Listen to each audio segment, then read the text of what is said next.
He takes backyards and make them into luxury resorts. People can have a pretty picture, but when it comes to the execution of the project, that's where they lack. Welcome to the Exit Rich podcast. I'm sitting here with Steve Griggs out of Westchester, New York.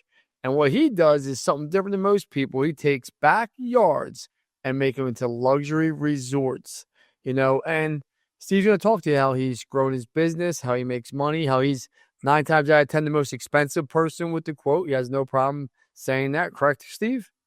That's correct. And why, if you can't be the cheapest, you might as well be one of the more expensive people and do things right. So, Steve, thank you for the podcast, for coming and being on the podcast.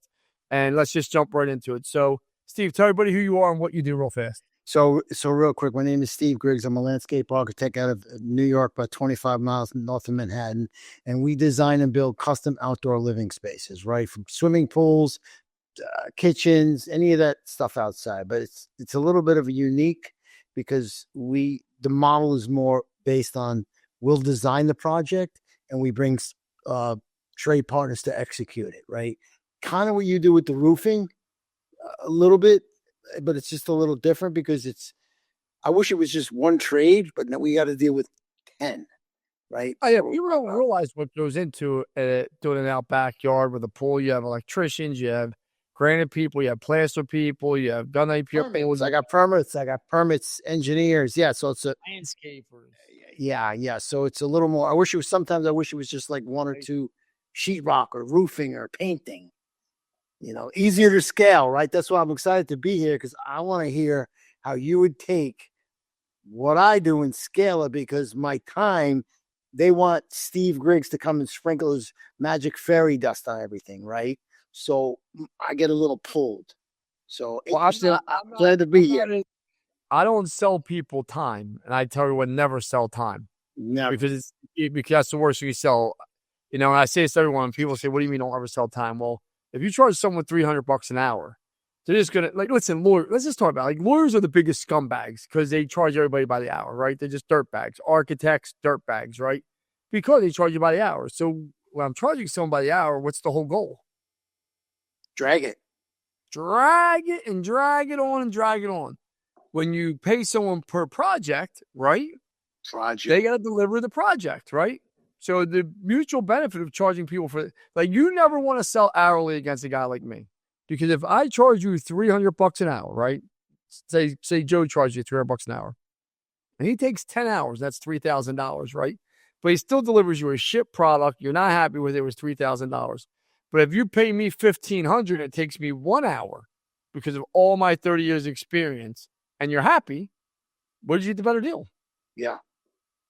1 hour for $1,500 or 10 hours for $300, right? You pay for experience, you pay for what you do. So I'm not in the time business. I don't believe in consulting, right? The problem with Steve Griggs, I'm going to ask you questions, but I'm answering your questions. I'm a nice guy. When people start selling themselves, and that's the biggest mistake I did at One SEO, I wanted to be the best digital marketer in the country. So everybody wanted me, right? And I'm on all the sales calls. I'm on all the problem calls. I had no life. And really what happens is you just deal with problem after problem after problem, especially dealing with customers. You start to hate what you fucking do. You really do. You start to hate it, right? So I'm just being honest. And I tell everyone, but I'm not involved in any of my roofing companies. I'm not involved in any of my technology companies. I'm only involved with my leadership team. And most people don't even know the companies I own. You just happen to know who I am and know what I do. So, but most people, when they meet Lance Bachman, they still think I'm either a roofer, which blows my mind. They're like, oh, you're a roofer, or I'm a digital marketer, But here's a question for you. You do all these celebrities, you do all this work. How do you get your work? Are you advertising? Are you referral based only? Referral stuff. I mean, we had written the book. We were on TV. We ran TV commercials. But at the end of the day, it's referral, man. It's 95% referral. Now let's talk about scale. What size business is Steve Griggs? What size business are you? $4 million. $4 million all in your fees, or $4 million in work that you're doing pool wise? Just $4 million that Griggs' work. Yeah. So it's not bad. Like I can't imagine you have a lot of employees doing what you're doing. I have 3. I mean, 4 million with 3 employees, I think most people would sign up for that. Shit, shit. You know what I'm saying? But yeah. But yeah, keep the overhead down low. I had all the trucks, the guys, the machines. It turns out that I can do this anywhere in the world, right? I just get bring in trade partners. It seems like people can design, people can have a pretty picture, but when it comes to the execution of the project, that's where they lack, right? Oh, without a doubt. That's executions. 99% of the people can't. You can get anybody to dig a hole, right? Look at all your business owners. They had these great ideals, but they couldn't execute a fart in a car with the windows up. I mean, like, they can't be up. Like, they're terrible. So execution is everything. I try to explain to people, like, if you can execute and be different than everyone else, you're going to grow. So you got to help a business there, because if you're doing $4 million, now you have a business no one's going to buy, right? Because it's only I'm saying it's like you can't. That's why I'm glad I'm literally talking to you, because you can't. I'm the guy, right? Without me, it's like I got a few things, but there's no real asset, right? Except for the brand, but that's kind of where. I mean, even that goes when you die, Steve. I mean, you like that brand is gone. I mean, we also own a small fencing company called 3-Day Fencing, right? That I started during COVID. That does pretty well. That's basically, it's hands off. Basically, what does that do? Installs fences. I know, but how much in revenue? Dude did like $1.5 million last year. Not bad. No, I would scale that business to 10, 20 million and sell that. Private equity firms are growing that, or jumping into fencing now. You know, and that's a good one. Because it's easy. Because we do subcontractor model, works great. We have 4 or 5 subs. I got to get the stuff drop shipped to the job site. Salesman goes over there, sets it up. I mean, it's a no-brainer. I mean, yeah, it's not that hard to figure out. Than me killing myself for a pool sometimes, right? Here's a question for you. So you're out there and you're selling fences. You're doing $4 million. I don't sell the fences. I don't do the fences. That's something like you do. It's basically, it runs itself, right? Which is no, but you got guys out there selling fences. Yeah, I like that because you have the roofing model. Just it's fencing. You advertise. You have a website. You have salespeople. They go out and sell it. You sub everything out. You probably have a CSR answering the phone, booking the calls, and collecting money. Correct. Correct. Yeah, it's not that hard. You probably have a drop shipment with whatever local distributor that you're using. Drop it right to the job. Sub comes there, checks, make sure everything's there. You probably have a PM to make sure if they're missing anything, they run the materials. Yeah, it's pretty easy. It's like the roofing. Yeah, I mean, it's the same exact model that roofing has, painting has. The only one that doesn't have that model really is electrical and HVAC and plumbing. Licensing, yeah. I think it's a different model, right? I think there's a lot more to those trades. I think people try to overcomplicate our trades. This side of the trades where I say I own HVAC companies also. I sold some, but I think roofing's a lot easier. Fencing's a lot easier. I think roofing and fencing are the 2 easiest trades you could be in. Painting's easy too, right? Problem with that, the average painting job is going to be somewhere between $3,000 and $5,000. I bet you your average fence job is probably $12,000 to $15,000. Yeah. Okay, 20% of a $3,000 job or 20% of a $12,000 job. What are you gonna do? It's the same thing. I got to answer the phone. I got to advertise. The process is the same between every trade. I tell people that. Yeah. So make sure you go to the high ticket trades. That's just my opinion. When people say, I want to start a power washing business, I'm like, what the fuck do you want to start a power washing business? But the average ticket is between $300 and $500. That's the last thing I would do. I'd beat you with a power washer if you showed up at my doorstep. And I'm not saying that like they're getting rude, but you just got to think about it, because I got to go, think about this, to get to $12,000. Let's say my average ticket at power wash was $500. To get to $12,000, I got to do 24 jobs, right? Your average fence, one job is 12,000. So you got to imagine doing what you're doing 24 times for $12,000, Steve. And that's what people don't think about. So what about my business? How my average ticket's $350, $450. You know what I'm saying? So there's a lot more moving part. Yeah, it's not really pools. But pools is just a part of it. You're consulting for backyards. Not really a consultant. I'll design and build the entire project. They just got one guy. You're subbing everything out. You're the go-to man. You're the broker. Kind of. We have project managers that run it, but yeah. It's my vision, right? It's my vision for the backyard, whatever. Okay, so are you a creative person? Are you coming up with it? Yeah, it's my ideas. Yeah, sure. I paint the picture You of the better come up. backyard. You better come up with and hire some other Steves that have your personality. I'm not a very creative guy, right? Everything I've ever done has been monkey see, monkey do. I see Yeah. someone successful and I just duplicate it. Like I'm very transparent with everyone. I'm like I've never had an original thought in my life. I'm proud of that because I just never have. I mean, like it's not like Lance came up with this great idea. No, Lance just sees successful people and says, "Huh, I'm going to steal that. Oh, I'm going to duplicate that." Sure. Right? You got to come out and find other Steves that do you culture index your people? Give them a test. What kind of test? No. Culture index. There's a test called out their culture index and to see what kind of personalities you have. I would take the culture index test if I was you, if I really want to scale my business, because you're gonna have to duplicate yourself 3 or 4 times Sure. to make it scalable.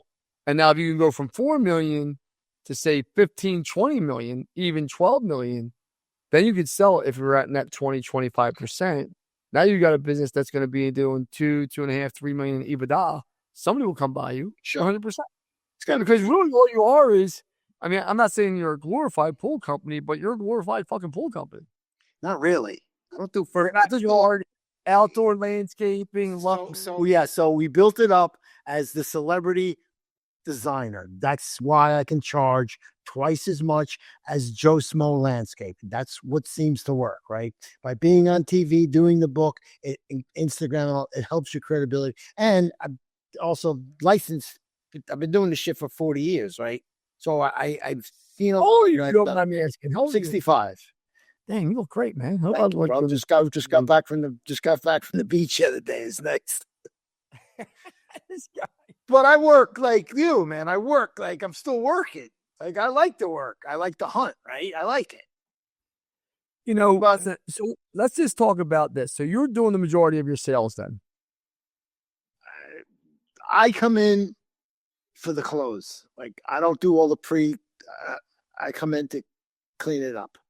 Talk to me about a lead comes in through a computer or a phone. Yeah. Flat. So if it's a cold lead, see me on the internet, see me on Instagram, I'll give them to Danielle. She'll kind of vet them out. She'll get some background information, budgets or whatever like that. But if it's a referral and I know the people, I'll take the referral because I don't want to send the referral to the second stringers, right? I know who sending me the lead, right? All right. So now you get the lead, you make the appointment, you go out, I'm assuming, correct? Once you get your information? Yes. If your checks a lot of the boxes, right? Who goes out if you don't go out? You have 3 people. Who goes out if you don't go out? We don't take the job. Like if it's a small job, yeah, I won't even go. Like if it's not 300-400 grand, it doesn't really pay for us to do the job, right? So you're letting people know that right from the giddy up. Yeah. Well, yeah, I can only, pretty much. Like it's got to be worth. I'm not trying to sound No, I listen. You know, like God. I value my time, man. Like it's like, why am I going to chase Mrs. Jones down the street for 25 grand when I can spend my time, my quality time, and cater to Mr. Harry down the street for $500,000, right? No brainer. I call it the George Fox message, right? What's that? George Fox. I mean, George Fox. I swear to God, that's what I call it. So like this kid, and the irony is this: George Fox is like a guy that you just hate, right? He was good looking his whole life, a pretty boy. He wrestled. The kid beat me. I was up 6-0. He headlocks me and scared. This is true story. Oh, you're a wrestler. You're a wrestler guy. Okay, I like that. So I'm up 6-0. The kid pins me, right? He headlocks me. I beat him in sectionals, though. That's a whole different conversation. But I had in my house probably 10 years ago. But, you know, I don't have no hard feelings towards George about beating me. We were kids. 30 years later, I bring George out. He owns a landscaping company. He does backyard, high-end backyards, right? Does high-end everything. The guy does beautiful work. I will give George all the credit in the world. I mean, when I say top-notch work, top-notch work. I bring him out. I show him my backyard. I get his quote. It's 2 to 3 times higher than every other quote I have. Same scope of work? Same scope of work. So I called George up and I said, George, I just said, come out. I said, George, I want to give you the job. I said, believe it or not, I want to. Like, I wrestled with you in high school. I think you're a good guy. You're a father. You have kids. You have a beautiful family. He said, Lance, I don't want the work. I said, what? He said, I put my numbers out there. I do 10 to 12 jobs a year, and that's it. I live my life. My employees make great pay. They have great quality of life. They've been with me for 20 years. I've been with my wife all these years. We vacation for half the year. I do 10, 12 jobs. That's it. I call it the George Fox thing. And he doesn't advertise a nickel, but he does beautiful work and people pay him.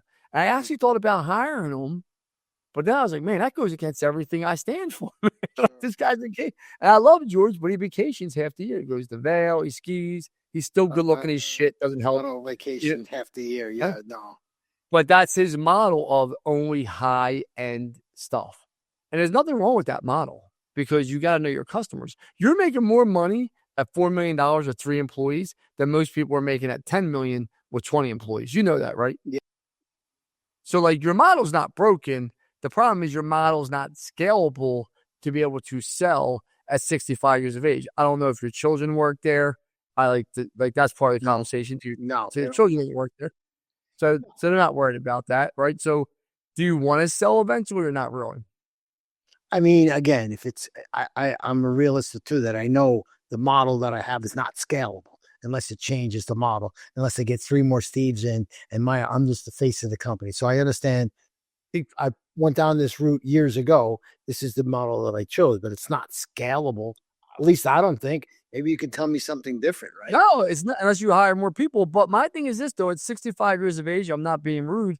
You see, you're a good-looking guy. You keep yourself in shape. I don't know your marital situation, but why add more stress into your life if you're financially okay? Like I'll just be honest. Like I look at things like I'm only 52, so I got another 20 years of doing what I'm doing. Yeah.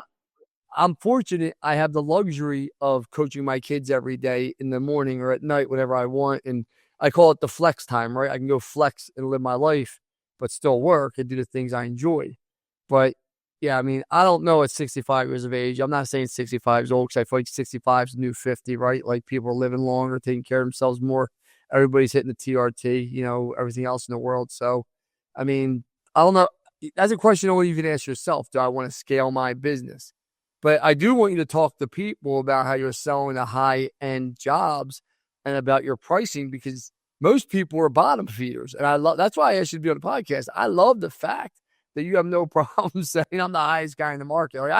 To me, I love that. I love that mindset of this is who I am, this is what we're selling. Because it's what I deliver, right? It's not the best design or whatever, but it's when shit hits the fan, you're going to be the guy to go back and replace those dead plants.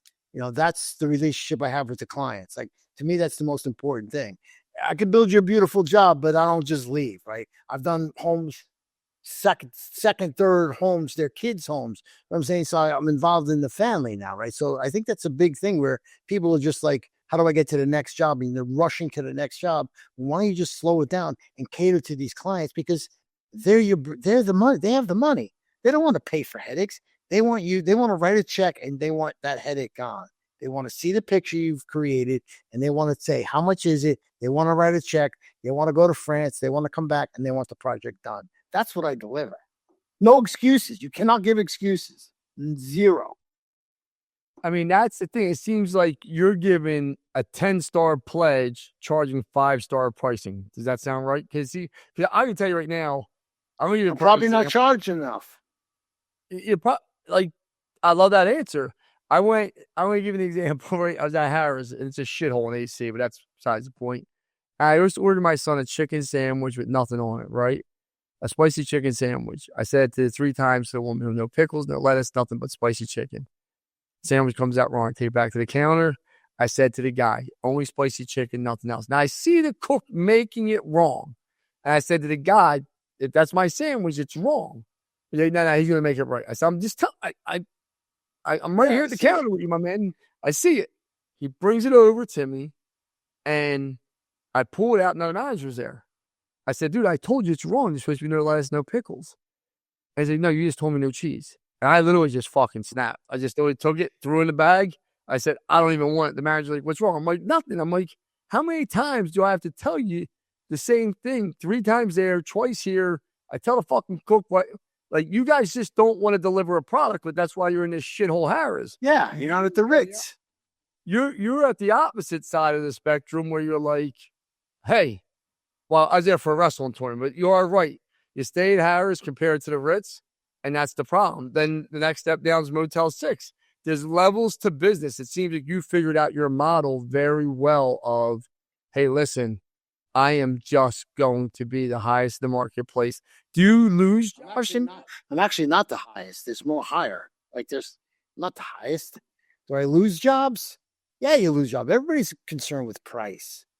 So I started saying, are you concerned with price or the first objection? How do you overcome the price? Hey, Steve, you're $50,000 more than towing down the road. Happens all the time. I understand. Listen, we're not for everybody. I understand that. Like, we're not for everybody, but I'm going to be there when shit breaks. Like, but I don't sell, like, it's very hard to compare apples to apples with me because I'm developing the experience in the backyard. If I was selling like tile per square foot or blacktop, it's easy to quantify. It's more of a commodity. What I sell is not a commodity, right? So that's really how I could sell it. Because if I'm going to I don't think anything in the home services is a commodity. Like, I don't think roofs are. Listen, it's just a shame because most people, you should see what I got to deal with. You have no idea what goes on in the suburbs. Price. If you really want a good business, and I say this to everyone, and you want to deal with a good company, if you think the cheapest guy is going to show up on time, take care of your house, take care of any problems, like, and if it takes you 4 days to get an estimate from someone or 3 days, how long is it going to take you to get a problem fixed? Hey, everyone. Thank you for joining us today. I want to give a quick shout out to our sponsors, Service Titan and Rilla, our technology of choice to helping us scale and grow our business and making sure all of our viewers have the technology to scale their business so when they want to sell it, they're able to. Oh, but people don't understand that. They don't understand. They don't understand. You know what? I've fixed thousands of jobs. I can't even, over the years, well, they try to go with the cheapest guy and the less product. It's hundreds of jobs that had to be fixed because they went with the cheapest guy. Like that's just the race to the bottom. Right? Even when you're scaling, right? You don't want to be the cheapest guy. You got to be able to have money to go back and fix stuff, right? I just said this to one of my guys today. We're going to be profitable in every business unit. I own multiple companies. We're going to be profitable. If you think it's okay to run a company negative, it's time to get the fuck out. Like, it's really not that hard, right? The P&L doesn't lie. Like, sales don't lie. People lie. I say it all the time. That's why I don't believe people. I'm like, show me. You know how many people ask me to partner? I'm like, yo, just send me your P&L and we'll start there. Because you're going to lie about everything else. Or just show up on time. We'll start there. Even go back before. Show up on time. Answer the call. It's not that hard, by the way. Do what you say you're going to do when you say you're going to do it. What made you write a book? I mean, you got a big personality, you're direct, but what made you write a book? I'm just kind of curious because you're an So I was hooked up with Grant Cardone for a while there. Grant, he said, Steve, write a book. And a couple of my other clients, Dr. What did you think of Grant? What did you think? We flew down there. It was fun. I told my kid, don't go to college after he was going to start college. You know, listen, just like anybody, you take the best from anybody and leave the rest. And you don't have to be a loyal follower. Just take what he has and leave the rest and go find up other information, other mentors, right? I mean, everybody has their own thing. He said the book will help you get credibility. And then another guy, very famous, Dr. Oz, who's one of my clients, he said, Steve, you got to get published. You got to be known. Like he's on TV, right? Like, you know what I'm saying? You got to, and that started the, people have to know you. And they have to trust you before they hire you, right? They're going to hire the most well-known guy, probably, you know what I'm saying? Because you've been doing it for so long. And you have the credibility. You're not afraid to show your face on camera and put it out there. And I have my home address on my business card. I'm not hiding, you know what I'm saying? Like, people always try to speak, especially in the news. I actually agree with you on this one. Like, I think everyone should write an ebook or a book or something because, listen, I'm a brand. It's a hardcover book. When I show up to a client's house and I'm $300,000 and the ex guy's $300,000, who are they going to hire? The guy that wrote the book? I mean, it's not that hard to figure out. And, you know, it's funny because people either love or hate Grant. They either love or hate. They'll love or hate him. And I actually like Grant. I actually think, listen, I think it's funny that he's in home services now, him and Grant, him and Dawson. Is that what they're rolling him up? Yeah, well, they couldn't roll up a fucking fruit roll up, let alone a fucking. You That's know what what I'm I'm saying? saying. It's like, Not the whole, but he is great at selling. And it is, yes. I say it to anyone, like he's great at selling, and and you get paid to sell. People don't understand that. Like you're not in the backyard business, you're in the sales business. Think about this: you're doing $4 million with 3 people. You're in Yeah, the sales it's business, sales business. I'm in the sales business. That's first and foremost. and Grant's a great salesman. Like I said to everyone, he'll make you want to jump through the fucking ceiling when you're in a room with him for 5 minutes. Like he knows how to sell. He knows what buttons to push. I can't say anything else good or bad about him because Yeah, that's I it. never used his products. Like I didn't. I went through the process. I was like, I know you can sell. You could probably help me sell better, right? I always say you help, but the marketing stuff, I knew more about marketing than him. I knew more about business than him because everything he did was in real estate. So, Yeah. um, which he doesn't get the returns that people think he gets. He gets a set return for you, and it could be 6%, 7%.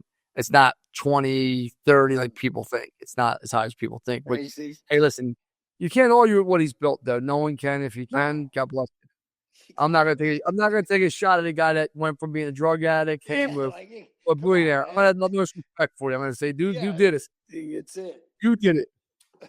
All right. So you built a book for credibility. What made you do a TV show? I'm just kind of curious. It was it. So that was on Bravo TV. It was one of those backyard makeover shows, and we were the contractor that worked with the host. Again, How'd that work for you? It was just for PR, just to get it's like credibility. whatever. It was like they got all the glory, we did all the work. So I saw that was yeah. So that's not how it. What do you mean? What do you mean they got all the? They would show up and they would, this, and this, and my crew would come in after, and we'd be on camera a little bit. Then we would do the work, and they would come back the next day and, oh, look what we did. And it was just, so it's really, it's reality TV. It's made for TV for sure. So you felt like that was probably a waste of your money. It wasn't my money. We got paid for it, but it wasn't, it was fine. But the return on whatever my time wasn't that great, right? It wasn't. I'm sure you had to discount your price. I'm sure they sold you on give us a good price here. Yeah. It was, because they're thinking, oh, we can do this whole backyard for 30 grand when I know damn well you can't, right? So that's kind of the whole thing. Yeah. It was good experience. It was good. So what made you go into the fencing business? I mean, you're making COVID. It was like we were doing swimming pools and it was taking 4 months to get a fucking fence. So I'm like, can't be that hard.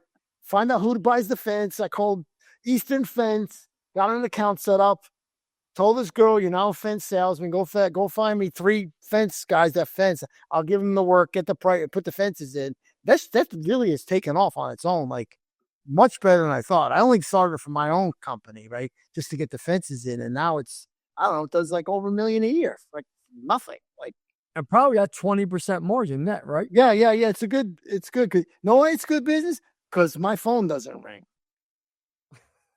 with headaches, right? Right? Who's running your fence company, Vera? It's this girl, Vicky, running it. A nice, aggressive, but she handles the subs. She'll meet with the clients. She gets the reviews. I mean, it basically just runs it's pretty, get the survey, get a permit if I have to, but what's your market for that? Is it a high-end market too, or is it no, it's basically whoever wants a fence. I mean, because they'll call 3 or 4 fence peoples because it's that competitive. That if they can get it for $1,000 cheaper, they will. I don't really care. So I don't make $3 grand. I make $2,500. It doesn't really matter. It doesn't take any of my time. What's the CRM you're on for fencing? Nothing. I told her, I mean, really, like I said, spend the money, advertise, and I can't do enough. I can't cover enough work. That's a very scalable business, the fence. Oh, it's like fence is a great business. I said to her, if you got 3 more people selling fences and you put some money in advertising, I mean, because it's easy.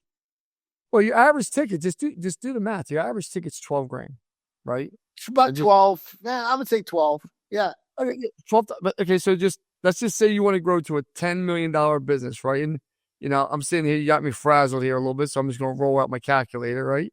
I'm going to divide it by 12,000, right? That's 833 jobs a year. That's literally 70 jobs a month. It's easy. It's 17 jobs a week, right? It's only 3.5 jobs a day. That's all it is. 3.5 jobs a day. That's all it is. Think about how 300. Did they like 300 jobs last year? 300. That's not bad. 300 something jobs, I think. I forget what it was, but it was. But just do the math there. Now you're selling that company in 2 years for $20-30 million. That quick.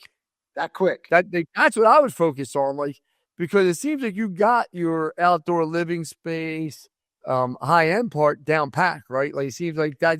It seems like you have debated, put your toe in the water about scaling it, not scaling it. Do I get 4 more Steves?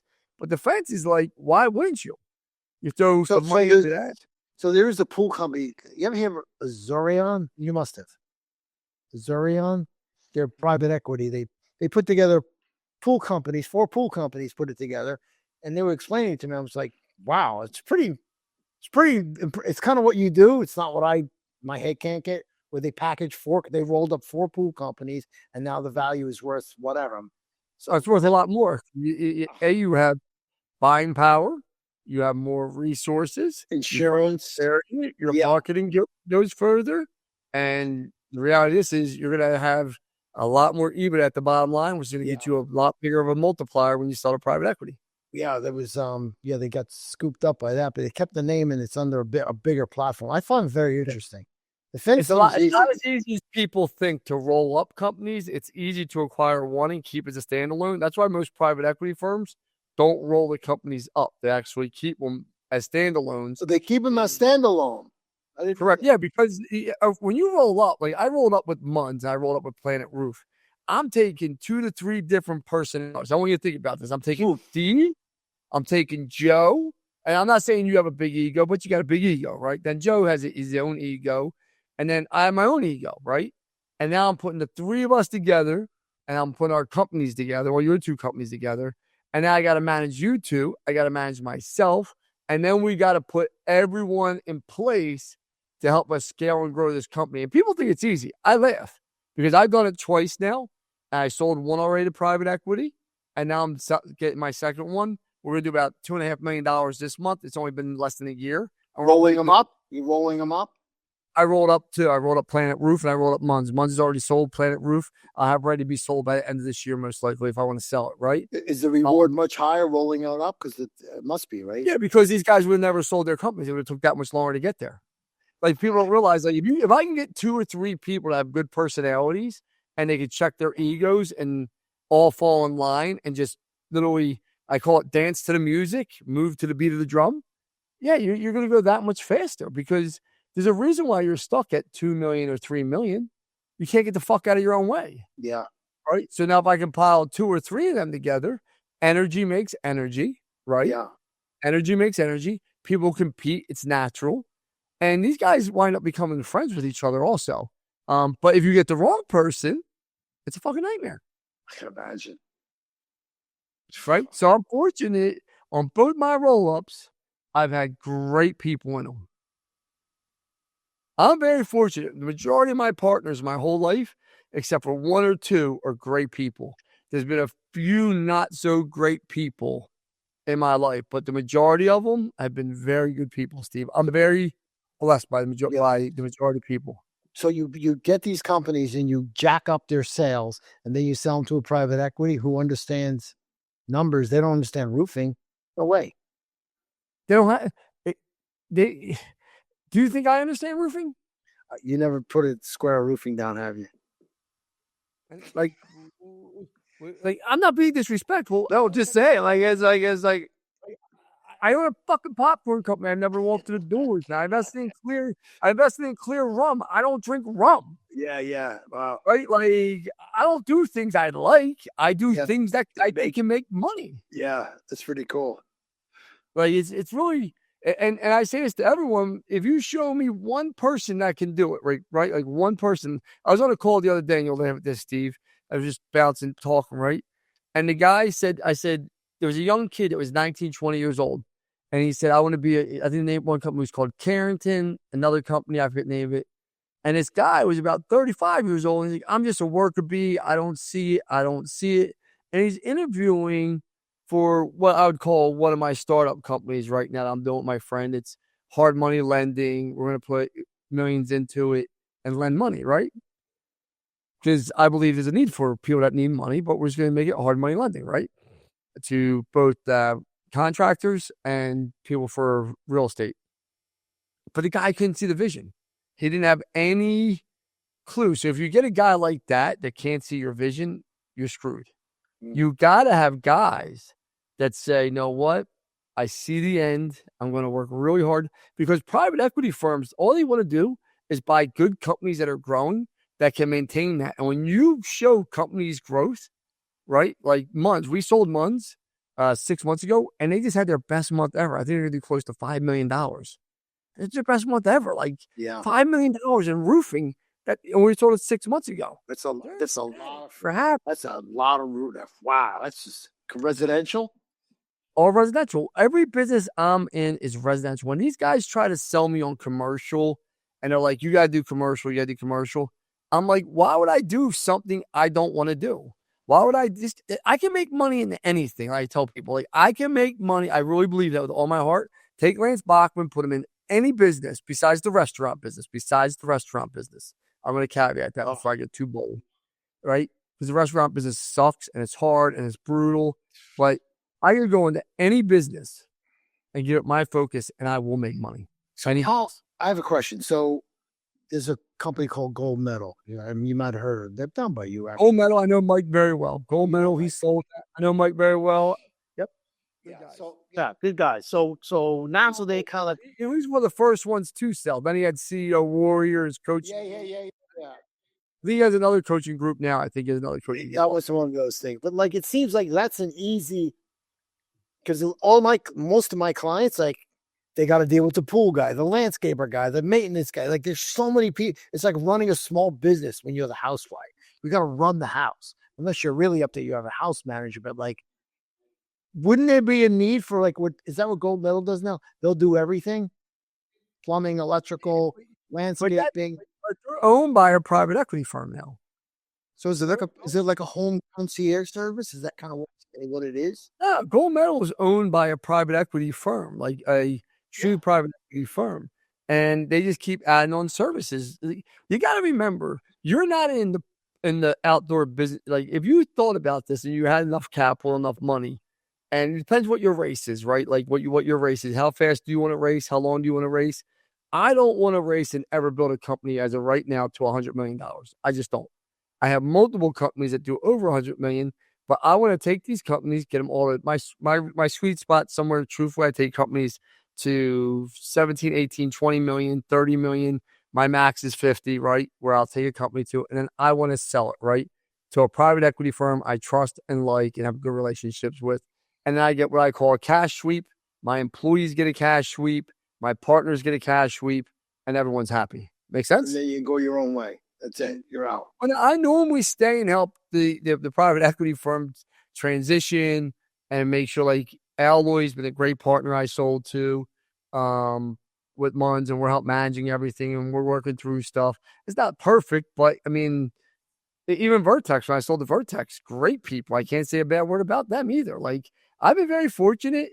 Besides one search fund I sold to, full transparency, and I would tell anyone, don't ever sell to a search fund. Terrible human being, terrible people. But besides the search fund, I've never had a bad experience. But I mean, it's not as simple as people think, Steve, to do this. But that's why, if you're not going to, but you are, answer your question, you're not in the backyard business. You are into Gold Medal. They are into the home services.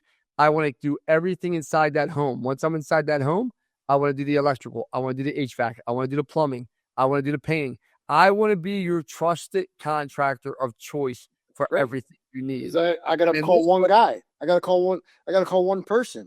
I don't have to call 20. Think about this. I got to do a roof every 12 years on average, right? I can do HVAC every 8 to 10 years. That's just the reality of it, right? I paint my house probably once every 10 years, 7 years, whatever it may be. Then, you look at the other things, your fence and pool and landscaping. You add all this up. So instead of just getting 12 grand from someone, you could potentially get somewhere between $50,000 to $100,000 a year from someone Yeah. by being the contractor of choice. Windows, doors, inside work, right? Kitchens, baths, like, and that's why I try to say to people, you're not in that business you're in. You want to become the contractor of choice in that home, and private equity firms are starting to learn that. That's why they're going to all the things. You're going to see more and more start to get bunched together.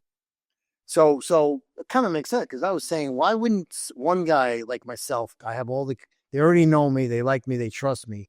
They call me for the painters, the plumbers, the electricians. Wouldn't it make sense to just call Steve and he'll get it all done for a fee? These homeowners don't want to deal with anything. Not Riley. That's if Steve wants to give that service and do that service. It's a no-brainer. This company's not going to do it. But it would be hard to set it up. I mean, that's what you do. It's a lot to set. I don't set up every aspect, because I've always stayed to one vertical. Like my roofing companies do roofing, siding, windows, and doors, right? Oh, they do roofing, siding, windows, and doors. Yeah, that's it. Then my painting company, and we do gutters. My painting company did just painting. My HVAC company, we did just HVAC. As soon as I sold, they brought in plumbing and electrical. Oh, okay. Right. So makes sense. My IT company, we just did managed services, Cat 5 and Cat 6 services, right? Like, I try to simplify things to scale as fast as like the Raising Cane model, dude. That is that chicken these kids all love. You ever Raising Cane? No, is it? It's chicken, right? And I actually had to go research the company after I walked my kid there, because my son was like, "Dad, we want Raising Cane." I never heard, like, "Dad, we want Raising Cane." I was like, "All right, I'll drive." It was 20 minutes away. I was like, "We'll go to Raising Cane." So I walked in. I was like, "Can I get a grilled chicken sandwich?" Oh, it's a chicken. It's a chicken place. My kid, it's fried chicken, yeah. So my kids, so they said they don't sell that. I said, "What do you mean you don't sell that?" "Well, we don't sell that." I said, "Can I get this?" They said, "No, we can't."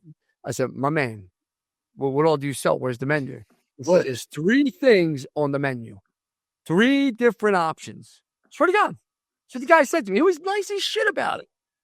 I said, "You guys have made a business like this just off of these items." So he said, yeah, I think you were with me, Neary, in Vegas.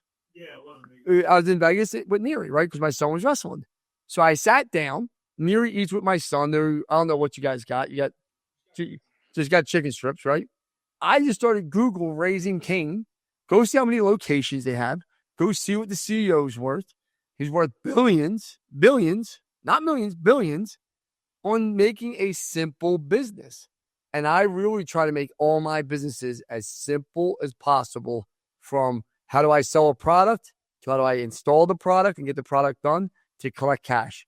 Like, I bought a kitchen business, which is similar to your business that you have, the outdoor backyard.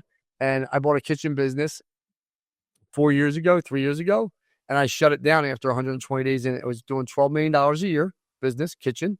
I bought it, was in Jersey. We finished every single job, and I shut it down. Right. Paid every single person. Well, think about this, and you seem to smile and love it. You're not even in the outdoor business. You're a logistics company. You're dealing with the electrical. You're dealing with the payment, permits. Yeah. And I was like, our average kitchen was $40,000. My average roof at the time was 15. My average kitchen, we just did the math, was about 2-3 months to get the whole kitchen done. About 6-8 weeks, right? With problems going to 3 months. So I said, okay, I can do a roof in 1 day, 2 days max. I do a siding job normally inside of 4 to 5 days. I'm getting literally for a roof about $15,000. I'm spending 30 to 45 in a kitchen, bathroom, same exact thing. But it's lasting all these months, all these resources. We just shut it down. Yeah. I just look at things. If it's overcomplicated, I just don't want to be involved in it. I look at what's the fastest way to get a great sale, to give a 5-star experience, install it, and collect revenue. And anything that complicates those 3 metrics, I want out. Doesn't work. So you're like the Raising Cane of, you're the Raising Cane. You got 3 options, right? Keep it simple. I mean, I'm not the brightest guy in the world, but think about that model. Go look up Raising Cane. You're going to be blown away by this guy and what he created. It's a pretty amazing thing. Here's a question for you. You seem like you don't micromanage people. You got Vicky, you got Danielle. Micromanage. I'm from New York, man. Like, that's what we do. Fucking micromanage like a What do you mean, like micromanage? You don't I see just him. said You give a lot of people autonomy. It's what it seemed like, but maybe I'm wrong. autonomy, meaning that it's my way or the A highway. lot of, a lot of, a lot of their own decision making. A lot of their own, letting them try and do it their way. I mean, Yeah, yeah. You try it your way. You try it your way. Yeah, that's why you grow, right? You give them some instructions, and then you watch them carefully, right? And then you watch them carefully. here's a question for you. What's the biggest myth about having luxury clients? Are they paying the asses? Are they not? That's a good question. Um, no, man, they're not. They just want it done. They don't want the bullshit. They don't want the headaches. They just want it done on time, on budget, and they don't want to be and they want to be treated fairly. That's really the myth. That's really it. Treat them like anybody else. That's it. Really. Like they don't want to be lying to you. Treat it fairly. I live on a farm, right? And I say this to all the people that work at my house all the time because it's always construction. And a guy gave me a price 6 times higher that I used. I gave probably $500,000 to $700,000 worth of work. He gave me a price that was 5 to 7 times higher than everyone else. And he's like, "Well, I was gonna do it different. They can't be." I'm like, How fucking 7 times higher, bro? Like you're not even in the. You're not even not even like I'm sorry. I messed up. I fucked up. And I was like, listen, now I can't even like trust you. I can't trust you. Well, that's it. I used this point for my TV. I know we would have called him. I said, listen, do you have somebody? I'm going to call an electrician. And just like, because you give someone so much work, and what happens, I say this all the time, the minute you do something like that, because what happens, you know this, Steve, your clients trust you, so they stop shopping you. But what happens is what they feel like you're taking, like, people understand what realistic is. Then all of a sudden, you're like, wait a minute, go get 2 more prices. And those prices come in literally 1/7 of your price, both of them. It's like, and then his answer is, well, I must have been doing it a different way. Well, then you better be able to explain that differently. But if a client hires me, my 1 year warranty, let's say on a plant, is 1 year warranty, I'll replace shit 5 years later to keep that relationship. You understand? Like it's worth more. Instead of spending $300 on a Facebook ad, I will spend $300 on the plant that I'm not supposed to warranty and give it to them. That goes way higher, way higher. people don't. I'm going to use that line at my next conference. Instead of spending $300 on the fucking Facebook ad, give you ready to make it exist. Like, don't say it's warranted. It's not warranted or don't replace it, dude. You get back into the house and you replace that dead plant. That's not. We do a lot of work for big construction companies in New York City. Their homes, right? He says to me, I've seen people fall off the buildings, and I don't get emotionally inside as I come home and I see a fucking dead azalea on my driveway that the landscaper told me he was going to replace, and he didn't replace. Like that sends people crazy, man. They remember the little things. They remember the little things. They remember those details. I just had a conversation with my landscaper. I said nicely to him, I said, you're a landscaper by trade, right? He's like, yeah. I'm like, fucking weeds everywhere, probably, right? How would you feel if this was your farm coming through here? I just got back from 6 weeks away. I said, how would you feel if this was your farm and this was the appearance? He's like, probably not good. I'm like, well, why is weeds everywhere? What are they? Weeds everywhere and shit right there. There's grass on top of the mulch. There's weed. I'm like, it would have took you 3 hours to make this a beautiful, driveway experience, but instead you chose not to. And that's what people don't realize. Like you see enough. I see enough of it because I have a standard. It makes sense. Like my whole life, I talk about standards. Like my standard is my standard. I'm not changing my standard for you. So if you ain't going to change your standard, we're probably not going to work out, right? Can you talk about that in your standard? Because you must have a high standard dealing with all luxury people. Yeah, like don't grass clippings or tags on the plants when you come back from the nursery and little shit like that. Like, crazy. Like they want it nice, man. It's not that hard to make it nice. It's really not. Here's a question for you. Final question. What's next for Steve? It's 2025. What's next for you? Again, like it's not about how far. It's more about now is like how far can I push myself? You understand? Like it's like I'm a sports guy too, like you. Like I'm not gonna go golf. Like I'm not gonna hang out and golf. I want to see how far we can go. That's really what it's about. How far can I push Steve? You know, Go as far as you want to take it. I tell it to everybody. right? Like I'm not, let's keep rolling. What do we got? Like I don't care. Like I'm not afraid to work. Like let's roll, right? I don't know. It's fun. Well, It's fun. It's fun, man. if people want to get a hold of you and ask you questions about your outdoor experience and what you do and how they can work with you, how they can hold you, Steve? You know, at Steve Griggs Design, you can DM if you ever love. I get a lot of calls from young landscapers from around the country, like asking me basic business questions. I'll tell you like it is. Like I don't care. I'll tell you where you're wasting your money. Don't cut grass. Go raise your credibility. Go get better jobs. Like don't settle for. Don't become the lowest guy on the block. Like raise your standards so you have money to go back and fix shit that breaks. Right. So it's Steve Griggs Design.